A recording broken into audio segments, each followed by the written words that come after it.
Kalbeliya is a very rare art form that's practiced by women in Rajasthan.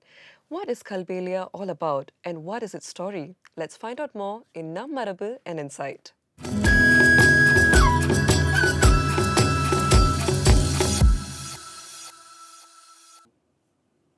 Hi, ma'am. Thank you so much for joining us today. And I'm very interested to know about your Kalbeliya experience. So I first saw it in real life at Ananda Kondatam, and it was performed as like a spectacle. It was so nice and so attractive, at first glance. And I want to know your before and after. So because you managed to go to Rajasthan there and, see it for yourself, experience it, more of it. So what was your impression of Kalbeliya before? And after you went and experienced it for yourself, how did your understanding change? Okay, so before I went, it was a dance form, right? I've seen it on YouTube, hardly actually in Singapore, but more on YouTube. And I've seen the costume, and I know that it's a very vibrant art form. That's about it. Actually, I didn't know much else. I know that it's recognized by UNESCO. That's about it. But when I went there, I realized that it's way more than a dance. It is a lifestyle, it's a livelihood. It's a means of actually giving them an upward mobility for a lot of the women there. So I was taught by one of the top dancers in Jai Salma and in Jodhpur.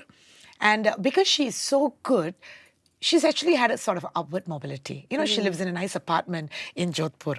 But for many of the others, it's actually their jobs are sporadic. They don't have jobs all the time. So I went during summer. It was literally a ghost town, There's hardly anybody. There was 50 degrees Celsius. Wow. So yeah, it was super hot. So there's no jobs, no tourists, maybe, but two of us, in the sweltering heat walking around. But otherwise, there's hardly anyone there.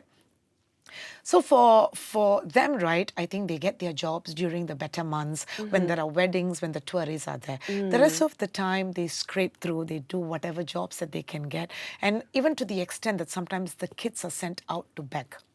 So it's quite heartbreaking. I had the opportunity of visiting one of the settlements. They call it a village, but it's basically like 20 people living under the stars, literally seeing the sky and the stars as they sleep. And the kids are quite unkempt, with hair which is very, because of the exposure to the sun, very bleached hair. And not all communities have dancers. So some of them are very talented, so they are able to come out and make a living. Some of them, they do their sporadic dancing here and there, and musicians too. So we have these dancer communities, we have the musician communities. Okay. They come together during performances. They're very conservative. The men and women don't intermingle too much, except if it's your family members. They come for performances, they perform and they leave. It's a very conservative society, so it's so different from what we see here. So when I went there in the summer, it was nice because they didn't have a job. So me going there during the summer meant that 6 musicians had a job. The dancer had a job. And on the last day, we went out for dinner. And the guy said, "Ma'am, can we have a nice dinner for everybody?" I said, "Of course, sure," because I think they'll appreciate it. So it was really, really, sweet. nice to be able to give them that little bit that we could, because it makes a difference for them. And they live far away in the desert. So where I went, the gentleman there, he runs this school, identifying these artists from the community, and he brings them down, trains them, puts them into groups, and sends them out for performances. So when I was going there, he got one musician from this village, another musician from that village, dancer from Jodhpur. She traveled 4 hours to come there. So they came together. Right. So it's not an easy thing. Here we think 45 minutes drive to go to dance class is a big deal. But there they so literally, they literally take a 3 hours drive through the desert to come to play, to perform, and to the musicians to perform for me, the dancer to teach me. And there is no clear structure in the way they teach. Like here, when we teach, we have step 1, step 2, step 3, because they're not used to teaching. And for the dancer, she doesn't speak English. She doesn't speak Hindi either. She only speaks Marwari and the regional dialect. So it was through a translator. And being dancers, we were using our face, using our hands to communicate to one another. So she'll say, "Very nice." I'll say, "Thank you." So we were just lots of non-verbal communication. It was a performance of its own. Yes, exactly. And then So she said that she doesn't know anything else. She said, from the time I know, I've had to make a living for my family, I've learned this dance form. And they learn through their peers, through their other members in the community. They don't go to a school. They learn through the community because it's a community oral dance. tradition. Yes, through oral tradition. But the school that I went to, what he has done is he brings these musicians and he tries to train the next generation and he tries to elevate, because he himself is a musician, he tries to elevate their standard, and he ties up occasionally with Bollywood to provide, to send these musicians to give support for events there. So I think he runs it like an NGO, so which is very nice. And so yes, so I think it is much more than a dance. So I went there to learn a dance, but I think I learned much more than a dance. I learned about a community. I learned about the troubles and the hardship that they go through. Definitely. Yeah, And yeah. when reading about this community and the dance, I also realized that it was quite recent that it became formalized. It was only the 80s or 90s that it became more popular and people were starting to recognize. And I think it was also out of a need, a necessity to seek livelihood. So it was a really interesting story, and especially the dedication that they have as a community. It was so nice, and it must have been so, grandeur when you went to see it for yourself. What were some nuances in Kalbeliya? How are the movements like, and how did you manage to learn them? Okay. So as I mentioned, she didn't really have a structure because they're not used to teaching somebody. They just watch and they learn, right? Like cooking. If you ask somebody, how did you learn how to cook? Oh, I just saw my mother cooking. You know what I mean? It's like, it's not step one, step two, step three. So she danced, did all the movements, fast movements, slow movements. She'll do it very fast and she'll say, slow, slow. See, slow, I do for you. So No way. it's quite sweet. Then I took loads of videos of all the movements and I kind of told, okay, stop. Can you show me that again? I won't say it was hugely difficult because being trained in classical art form, I didn't find it very hard to pick it up. What was difficult was maybe the body language. Learning the steps per se was not a very difficult task, but it was that attitude because they have this very flamboyant attitude, So Okay. I think that was what I was trying to look at her, watch her video, and try to look at her Emulate. face and try to emulate, And so otherwise, it was quite a nice learning journey. They had compliments for me. They said, "Oh, madam, you're doing very well." I'm like, "Thank you so much." Wow. So it was nice. Yeah. And yeah. and would you say in flamboyant, like, do they sing during the dance? Do they have No. dialogues? So the dancer doesn't sing, Okay. but it's how do you say? You have a set of movements, but it's not so fixed. It's not very structured. There is a lot of room for improvisation. So when they're performing at a wedding, they'll go up to a dancer. They'll go up to the audience. They'll do this. They'll do extra movements with the dancer. Sorry, Wow. not with the dancer. They'll do extra movements The people with the there. audience. They'll pull the Wow. audience. They'll do. It's a bit like like belly dancing, right? Where they communicate with the audience. It's not like away from the audience. So they intermingle. They communicate with the audience. Wow. Yeah. And hence there's a lot of room for improvisation in the style. So I got an opportunity to go to the desert safari and watch the dances there as well. They incorporate a lot of stunts. Like they balanced several pots on their head.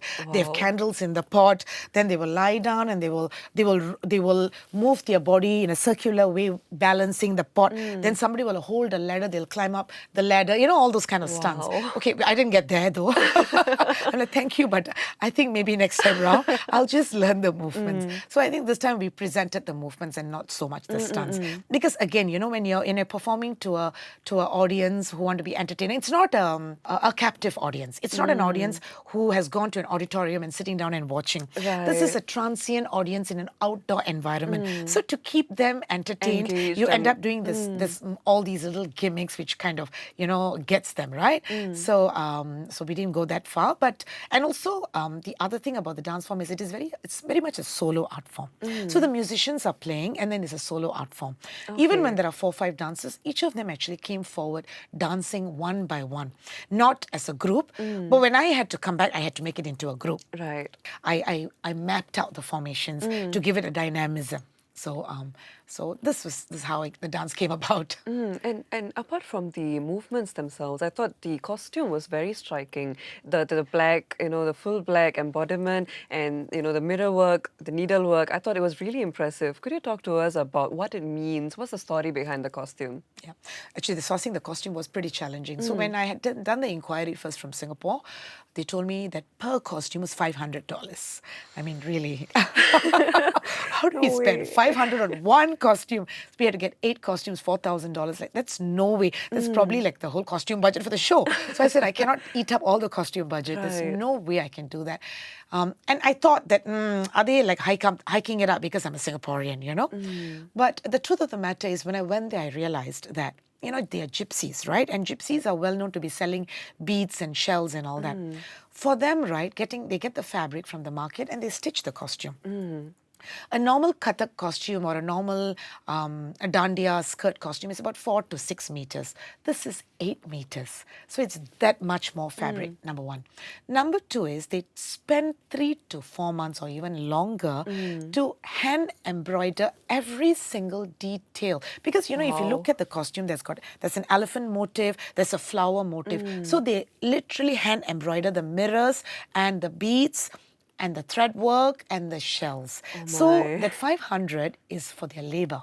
So they spend 3 to 4 months doing it. So when they sell it, they want to earn that money back. Definitely. That's a lot of work. That's a lot of work. And $300 to $400 because it takes that long to do it. So I told them, thank you, but I don't think we can afford that. Can I get something which kind of looks like that without Budget that? version. Yes, budget version. And fortunately, I managed to find a supplier who could do some of that handwork with just machine work and a simpler version. We got the similar fabric and we did the 8 meters, but we didn't have so much handwork. And I understand this is more of a women-centric form, right? So the males, they're kind of more of an ensemble and they play different instruments.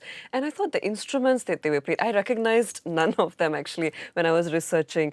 I feel that it has a very different, I think it's associated with their livelihoods, and they took it out to make it an instrument. How did the entire vibe of the music feel for you? Was it new? Was it something? What was the emotions? Yeah, I think I was surprised that they're amazing musicians. They play their instruments so beautifully, so in rhythm, so in sync with the melody, and very different instruments. One of them, he does like a little clippy thingy. He manages the sound with the clippy thingy. The drums were all very different. And I don't know what it is called in English, but the instrument that the snake charmer uses, so which requires lots of breath power, right? It's like a flute, but it's a lot more powerful, So very different instruments, and each of them is specialized in that instrument. If he plays this, he may not play something else, or at the most he plays 2 instruments. And their vocal range also, they can go really high pitch and very loud because they perform in public, right? Right. So There's no sometimes they mic don't system. even they Right. may not have amplifying systems, so they've got very, very loud voice range and very, very strong culture, voice culture. So and to think that they're self-taught, right? They have not gone for formal training, Right. So quite amazing. I think a lot of it is nature. They have it in their nature. Over years they've had it, and I think some amount of training within the community. Yeah. Right. And a Kalbeliya performance could go on for hours, right? Yes, Wow, that's yes. a lot of stamina and energy that they have to put. And I feel within a very short time, you have told us how vibrant and how deep the Kalbeliya culture is and a lot about the society that practices it. I think we have gained so much respect for them, and it's great that they're being more recognized. Yeah. So thank you for sharing about Kalbeliya and all about its significance today. Yeah. Thank you so much. Thank you, Arthani. Traditional folk arts are rarely about the individual, but rather the whole community. So stay tuned to find out more about another traditional Indian folk art form at Nam Marabu and Insight.